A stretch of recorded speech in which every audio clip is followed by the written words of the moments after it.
Students, आज हम electrical symbols के बारे में डिस्कशन करने जा रहे हैं। जब भी हम ड्राइंग पढ़ते हैं या कोई मैप या ड्राइंग इलेक्ट्रिकल के रिलेटेड आपके सामने आती है तो आपके पास सिंबल्स के बारे में इंफॉर्मेशन है, आपके पास सिंबल्स के बारे में इंफॉर्मेशन है, जानते हैं, तो आप उसे अच्छी तरह उस ड्राइंग को रीड कर सकते हैं। Without information of symbols, electrical symbols, आप उस ड्राइंग को फॉलो नहीं कर सकते, क्योंकि आपको पता नहीं होता सिंबल्स। जब आपके पास सिंबल का पता नहीं होता तो आपको पता नहीं होता फलां जगह पे सिंगल वे स्विच लगा हुआ है, फलां जगह पे टू वे स्विच लगा हुआ है, थ्री वे स्विच लगा हुआ है, वहाँ सीलिंग फैन लगा हुआ है, वहाँ पे जनरेटर लगा हुआ है या पुश बटन लगा हुआ है, जो इलेक्ट्रिकल इंस्ट्रूमेंट की जो चीजें हैं। तो विदाउट इंफॉर्मेशन ऑफ सिंबल्स आपको नहीं पता होता कि इस ड्राइंग के अंदर फलां जगह पे फलां क्या चीज लगी हुई है। तो इसलिए इलेक्ट्रिकल के सिंबल्स के बारे में जानना काफी जरूरी है। उसमें लेआउट के डायग्राम्स आ जाती हैं और वायरिंग के अंदर वायरिंग डायग्राम आ जाती है। वायरिंग के अंदर कौन सा सिंबल इस्तेमाल होता है, लेआउट के अंदर कौन सा सिंबल इस्तेमाल हो रहा है, और करंट पाथ यानी कि करंट की जो डायरेक्शन उसके अंदर हो रही है तो उसके अंदर कौन सा सिंबल इस्तेमाल हो रहा है। फॉर एग्जांपल हमारे पास ये तीन, मैंने दो तीन डायग्राम बना दिए, इधर आ जाते, ये तीन मैंने डायग्राम बना दिए। तो जब तक इन सिंबल्स के बारे में आपको नहीं पता तो आपको नहीं पता कि ये क्या चीज है, ये क्या चीज है, या ये क्या चीज लगी हुई है, या ये वाली क्या चीज लगी हुई है, ये क्या चीज लगी हुई है, ये क्या, आपको नहीं इंफॉर्मेशन। आपके सामने तो सिर्फ लाइंस है, आपको नहीं पता होगा जब तक इलेक्ट्रिकल के सिंबल्स के बारे में आपको इंफॉर्मेशन नहीं होगी। फॉर एग्जांपल मैंने यहाँ पे एक लगाया जनाब सिंगल वे स्विच, ठीक है, तो ये मैंने एक लैंप लगाया है, ठीक है, और देखें ये जंक्शन बॉक्स मैंने लगाया है, ठीक है, ये जंक्शन बॉक्स मैंने लगाया है, ये वायर का सिंबल इस्तेमाल किया वायर का। तो आपको जब तक सिंबल के बारे में पता नहीं होगा कि ये किस चीज लेआउट क्या सिंगल है, वायरिंग का सिंबल है या करंट पाथ की इसके अंदर कौन सी डायरेक्शन है, तो नहीं पता होगा तो आप फॉलो नहीं कर सकते, आप आगे कंटिन्यू नहीं कर सकते। तो इसलिए हम जानेंगे कि सिंगल वे स्विच क्या होता है, टू वे स्विच क्या होता है, थ्री पोल स्विच, मुख्तलिफ सिंबल इलेक्ट्रिकल के सिंबल के बारे में जानेंगे। तो सबसे पहले हम स्टार्टिंग लेते हैं शुरू से, इनिशियल पॉइंट से, कि सबसे पहले हमारे पास कंट्रोलिंग एलिमेंट है। कंट्रोलिंग एलिमेंट में सबसे पहले हमारे पास, क्योंकि हमने जब भी करंट को कंट्रोल करना है तो कंट्रोलिंग एलिमेंट के अंदर सबसे पहले स्विचेस आते हैं। तो स्विचेस के अंदर देखें जी, हमारे पास सबसे पहले आ गया सिंगल वे स्विच। क्या आ गया? Single way switch. तो ये पहले नंबर पे है लेआउट डायग्राम, लेआउट डायग्राम। अच्छा, ये वायरिंग डायग्राम, ठीक है, और ये है करंट पाथ डायग्राम।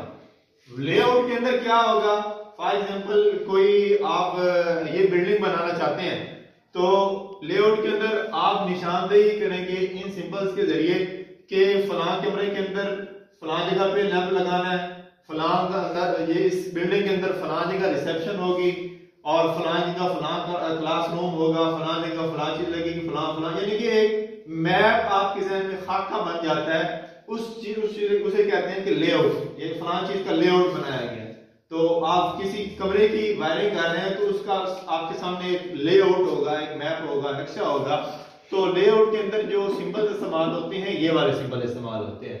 और अगर लेआउट आपने पहले नक्शा बना लिया है, नक्शा बनाने के बाद आप उस कमरे के अंदर वायरिंग करना चाहते हैं, ठीक है, पहले आपने खाका बना लिया, खाके में ये चीजें आपने सिंबल जाहिर कर दिए, और उसके बाद इस कमरे की, किसी कमरे की या किसी बिल्डिंग की आप वायरिंग करना चाहते हैं। जब वायरिंग करेंगे तो वायरिंग डायग्राम्स के अंदर हम ये वाले सिंबल इस्तेमाल करेंगे, और वायरिंग करने के बाद आपने करंट का फ्लो भी करवाना है। तो करंट फ्लो के अंदर ये करंट का पाथ, करंट की डायरेक्शन किस तरह से करनी है, तो उसके अंदर ये वाले सिंबल्स इस्तेमाल करेंगे। इन चीजों के बारे में आपको मालूम हो गया होगा। तो चलते हैं हम इन सिंबल्स की तरफ। सबसे पहले हमारे पास आ जाता है जनाब single way switch. Single way switch, single way switch का ये वाला सिंबल है, ठीक है, और लेआउट का ये सिंबल है, और आगे इसी का वायरिंग के अंदर ये सिंबल इस्तेमाल होगा। और ये स्विचेस की किस्में है, टम्बलर स्विच और रोटरी स्विच। रोटरी स्विच कौन सा होता है, जिससे आप फॉर एग्जांपल जो पेडिस्टल फैन होता है, पेडिस्टल फैन के पीछे एक मूवमेंट स्विच लगा होता है, ठीक है। आप उसकी डायरेक्शन घुमा के चेंज कर, पहली पोजीशन पे था, फिर दूसरी पे, तीसरी पे, चौथी पे, इस तरह डायरेक्शन रोटरी घुमाने वाला, जिससे घुमा के हम चीजों को चेंज कर सकते हैं। और ये टम्बलर स्विच, ये जिस तरह हमारे फैन के आम लगे होते हैं, पियानो स्विच वगैरह इस तरह के जो होते हैं, वो कौन से कहलाते हैं, टम्बलर स्विच। तो ये होगी जनाब अली इसकी सिंगल वे स्विच की, टम्बलर स्विच की डायग्राम सिंबल। और ये रोटरी का, अगर रोटरी टाइप का वहां पे सिंगल वे स्विच इस्तेमाल कर रहे हैं तो ये वाला इस्तेमाल करेंगे। डायग्राम देखते ही मुझे समझ चल जाएगी, ड्राइंग को देखते ही पता चल जाएगा कि वहां पे उस कमरे के अंदर या जहां पे भी जहां की ड्राइंग है वहां पे टम्बलर स्विच इस्तेमाल हुआ है या रोटरी स्विच इस्तेमाल हुआ है। तो ये ड्राइंग भी बताएगी उससे कि वहां पे क्या चीज इस्तेमाल हो रही है। आगे करंट पाथ डायग्राम की ये वाला सिंबल है। आगे आ जाता है हमारे पास टू पोल स्विच का सिंबल। ये उसी तरह गोल दायरा बनाया, आगे दो फिगर बना दिया, दो लाइंस क्रॉस कर। और देखें एक इसके अंदर 2 पॉइंट थे, इसके अंदर 4 पॉइंट है। जब बटन को दबाएंगे तो ये वाला पॉइंट इसके साथ मिल जाएगा, ये वाला, और ये वाला पॉइंट इसके साथ मिल जाएगा। तो आगे इसकी जो है रोटरी टाइप नहीं होती, ठीक है, इसकी सिंगल वे की होती है रोटरी टाइप, और इसकी 2 वे और 3 वे की हमारे पास रोटरी टाइप नहीं होती। और ये जो करंट पाथ डायग्राम है वो ये है।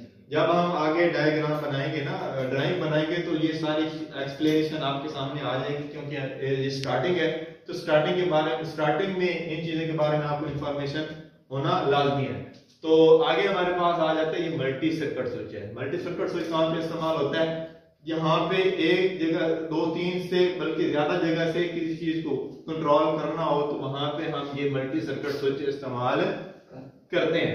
अच्छा, तो इसका कौन सा सिंबल है, ये वाला सिंबल आ जाए तो आपको लेआउट डायग्राम के अंदर ये वाला सिंबल इस्तेमाल करेंगे, वायरिंग के अंदर ये वाला सिंबल इस्तेमाल करेंगे।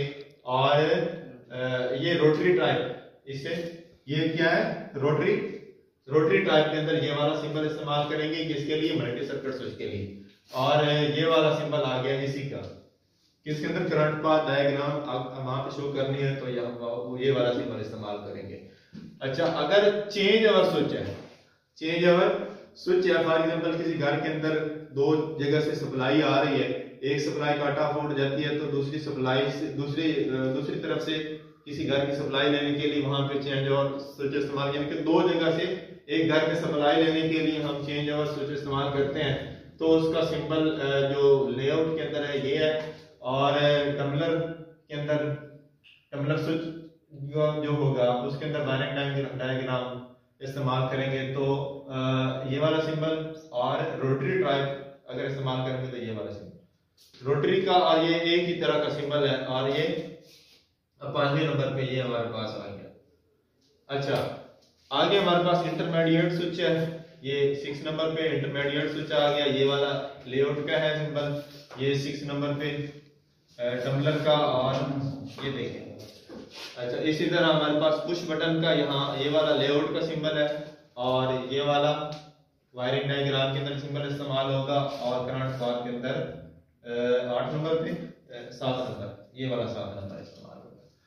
अच्छा, आगे हमारे पास पुश बटन के बाद आ जाता है लैंप, ये लैंप का सिंबल है, ठीक है, वायरिंग के अंदर ये वाला और करंट पाथ के अंदर ये वाला इस्तेमाल होगा। अच्छा, आगे हमारे पास सॉकेट्स, वायरिंग डायग्राम के अंदर ड्राइंग के अंदर जब या किसी कमरे के अंदर सॉकेट लगी है तो ये वाला लेआउट के अंदर ये वाला सिंबल इस्तेमाल करेंगे। इस तरह ये देखें, यहाँ पे सॉकेट नहीं लगाई हमने। अच्छा, तो ये वायरिंग के अंदर, और ये देखिए एक पॉइंट ये अर्थिंग के लिए होता है मोटा, और ये तो छोटे सुराख होते हैं, ये दूसरे पॉइंट न्यूट्रल और फेस के लिए होते हैं।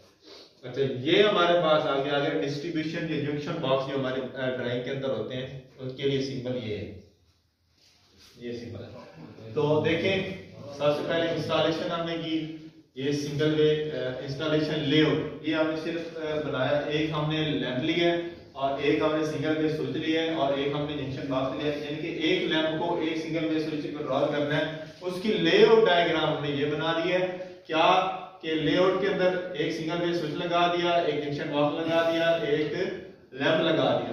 तो यहां से ये वायर को निकाला, ये सिर्फ लेआउट बनाया गया, वायरिंग नहीं की गई। तो यहाँ से जंक्शन बॉक्स में आया, जंक्शन बॉक्स से यानी कि हमने अंदाजा लगाना है, मैप बनाना है डिजाइन के अंदर। तो यहाँ से निकल के हमारे पास यहाँ लैंप में सप्लाई आ गई, हमें अंदाजा हो गया कि इतनी वायर यहाँ पे इस्तेमाल हो सकती है। अगर आगे हम इसी से हम बना लेते हैं क्या चीज, वायरिंग डायग्राम। वायरिंग डायग्राम के अंदर एक न्यूट्रल लेंगे और एक फेज लेंगे, एक लाइन और एक न्यूट्रल। तो देखिए लाइन से हमने एक फेज को उठाया, जंक्शन बॉक्स में लेके आए, मेन से जंक्शन बॉक्स में, जंक्शन बॉक्स से एक पॉइंट से उठा के सीधा सिंगल वेव पेट्रोलिक एलिमेंट के अंदर लेके आए और सिंगल वेव के दूसरे पॉइंट से उठा के सीधा हम कहां पे लेके आ गए, लैंप के अंदर।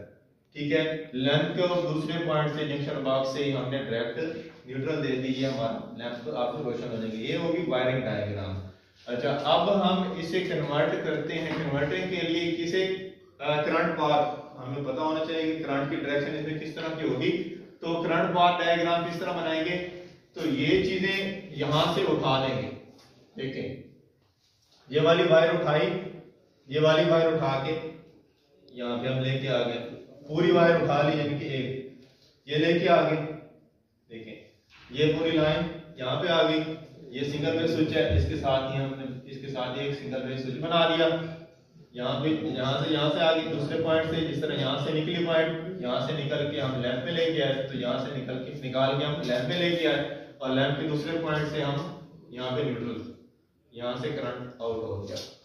तो ये करंट पाथ डायग्राम हमारे पास बन गई, ये वायरिंग डायग्राम बन गई।